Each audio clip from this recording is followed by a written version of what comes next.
Oh no, not even down to like a minute.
Đóng rồi hả? Cái này đóng rồi hả? Lô. Hả? Nghe không?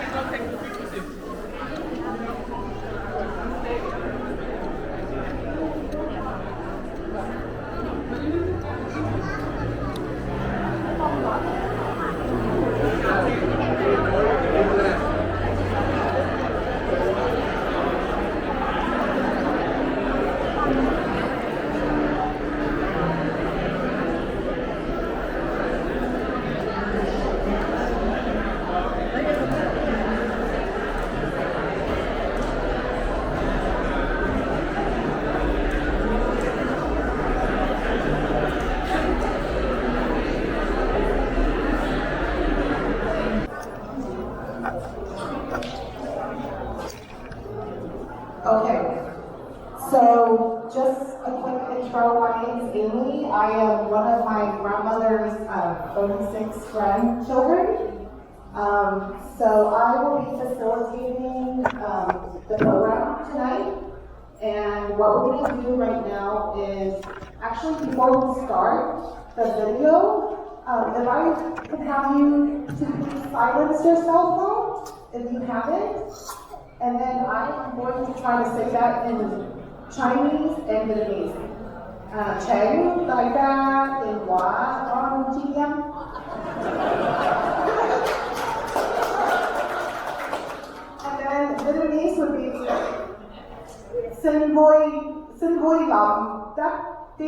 Thank Boy.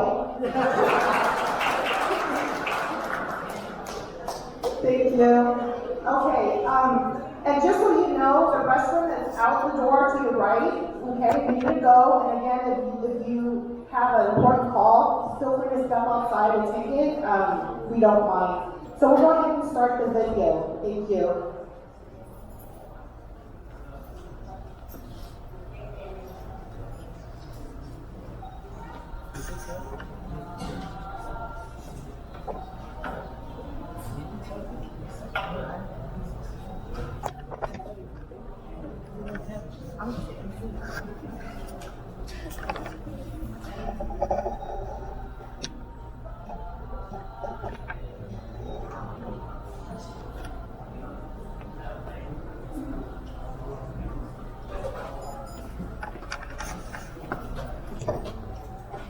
Momentarily, folks, they're getting the video started. Thank you.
I'm going to invite everyone to please take their seat. We're going to go ahead.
出世，第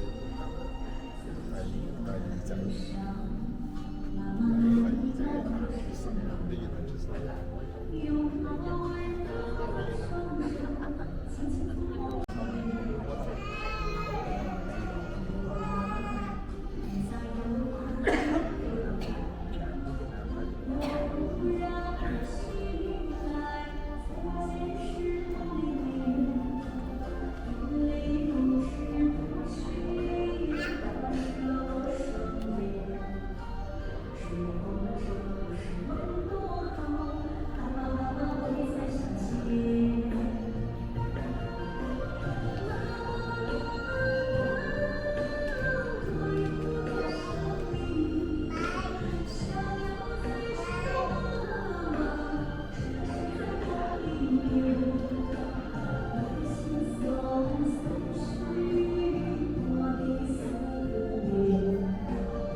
非常感谢各位在北忙中，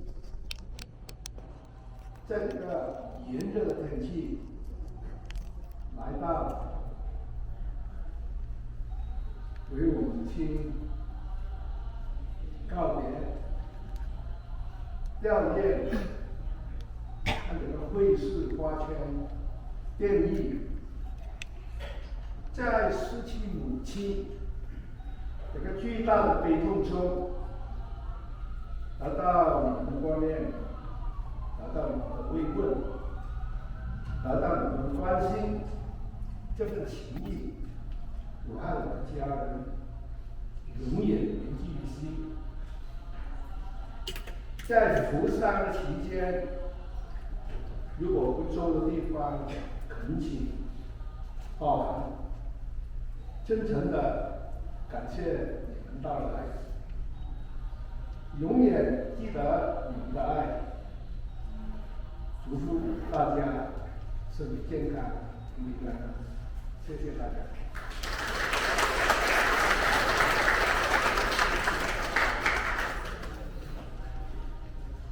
Okay, I'm going to go right after my dad. How am I going to beat that? Thank you, Dad. So I want to start off by thanking everyone for being here tonight. I know it's a hectic month with graduation, summer break, kids are out of school, it's Friday evening, so thank you so much for taking the time to come here tonight.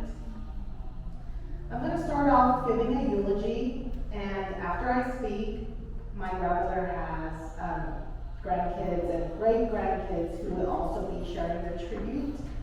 So just wanted to kind of share with you the program. And then, if time permits, at the end, we'll have an open mic for anyone who would like to speak. So don't be shy, we're all family here. And feel free to speak in whatever language you're comfortable with. My grandmother did live in 3 different countries, so as you can tell, there's a rich, just different languages and dialects here tonight. So I'm going to start off kind of portraying an overview of life of my grandmother.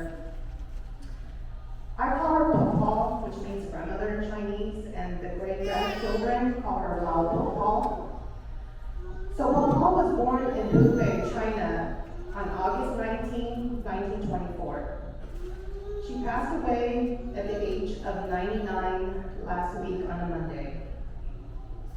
I want you all to imagine, picture what life would have been like 100 years ago today, 1924.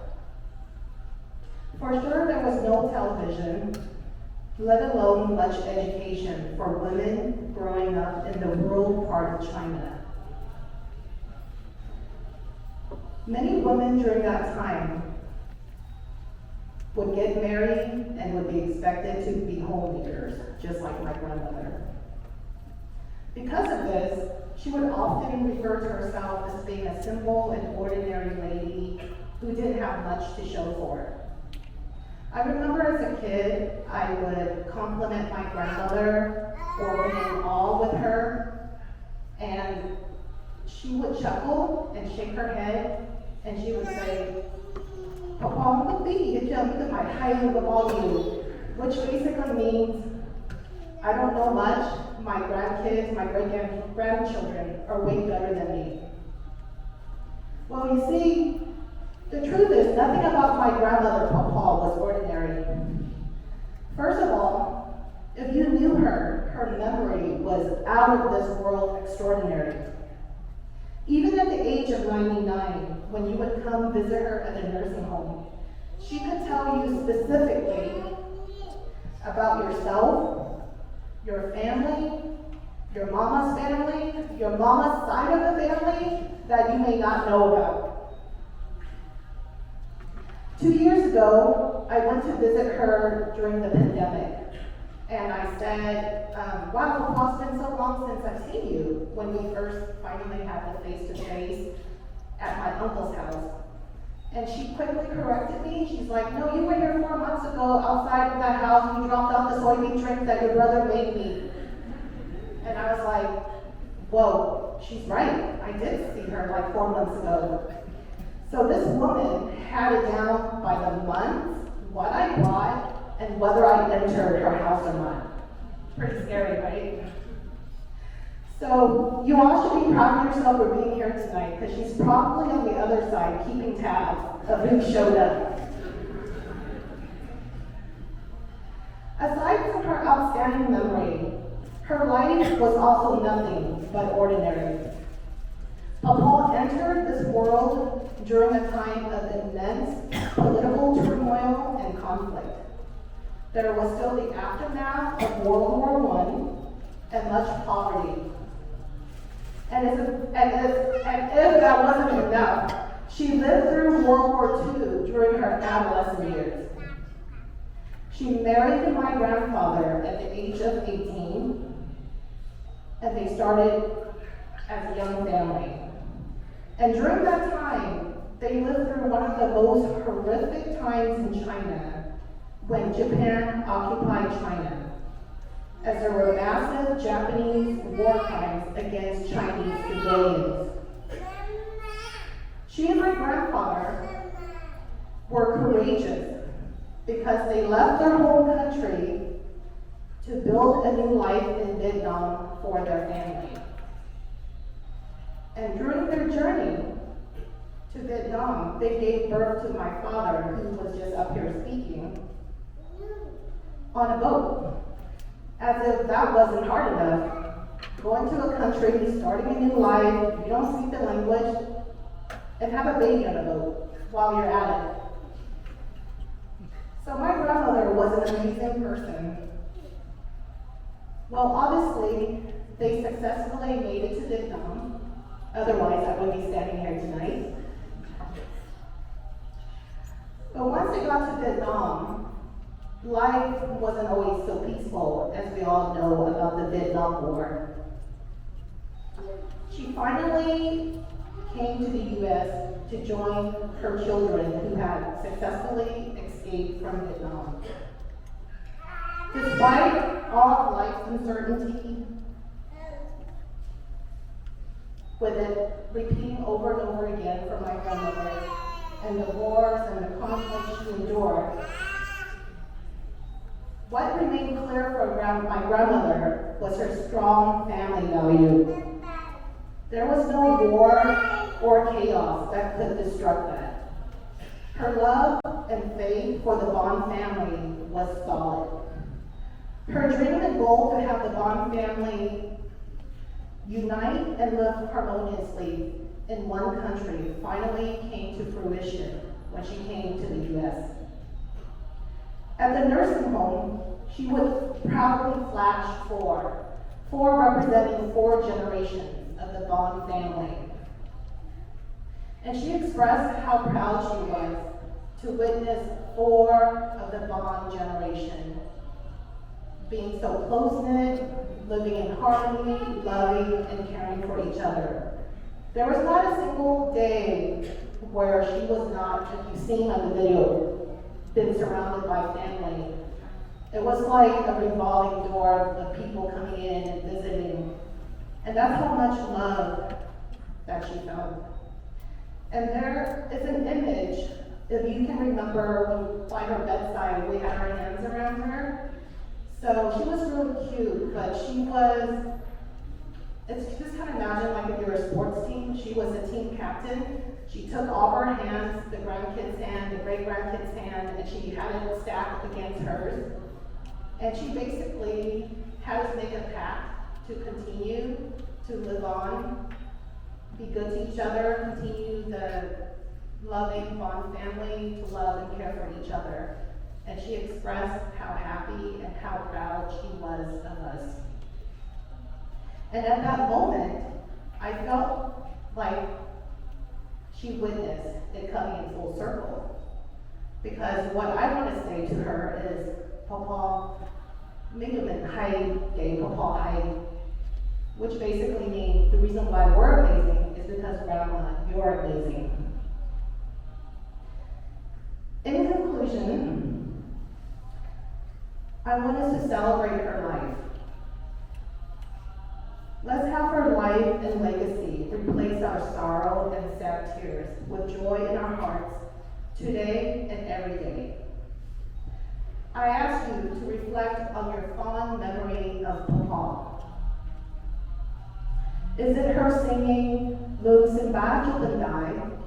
There was a video where her mouth was moving. She was actually singing to what's like an old ancient like Chinese Romeo and Juliet. So she adored that movie. She had the lyrics, the song memorized.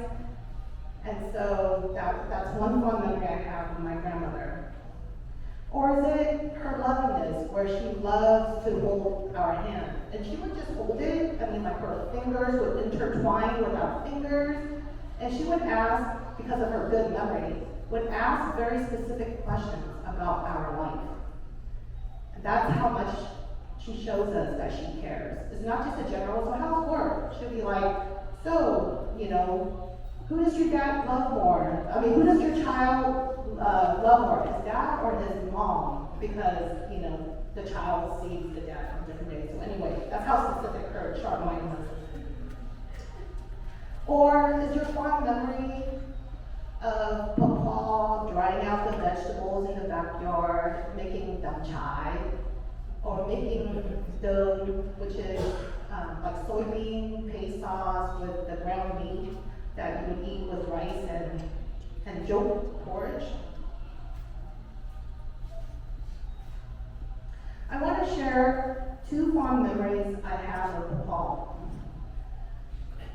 One was actually kind of funny. I was doing Taekwondo at that time, doing some martial arts, and I think I was in my teenage years or early college years, but we were having dinner, and there was a fly that landed on the rim of the bowl. I kid you not. I took one chopstick, and all I did was just boom, smacked it, and I killed it.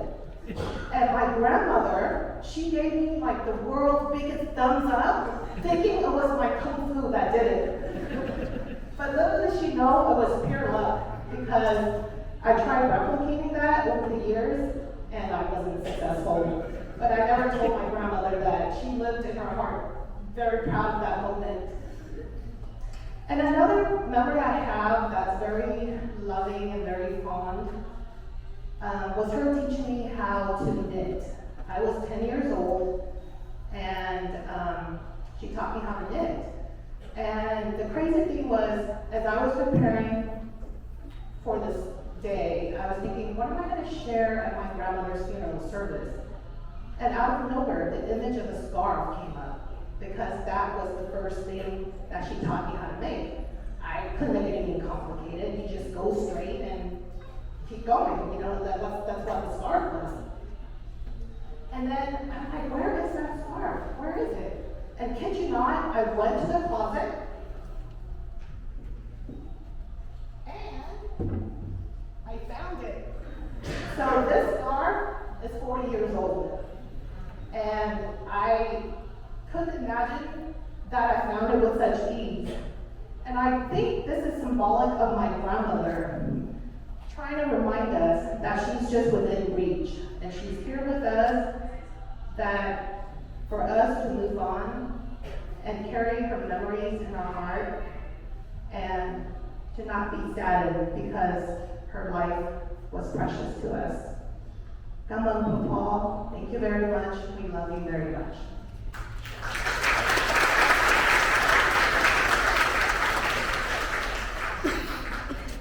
I'm going to invite my cousin Serena to come up.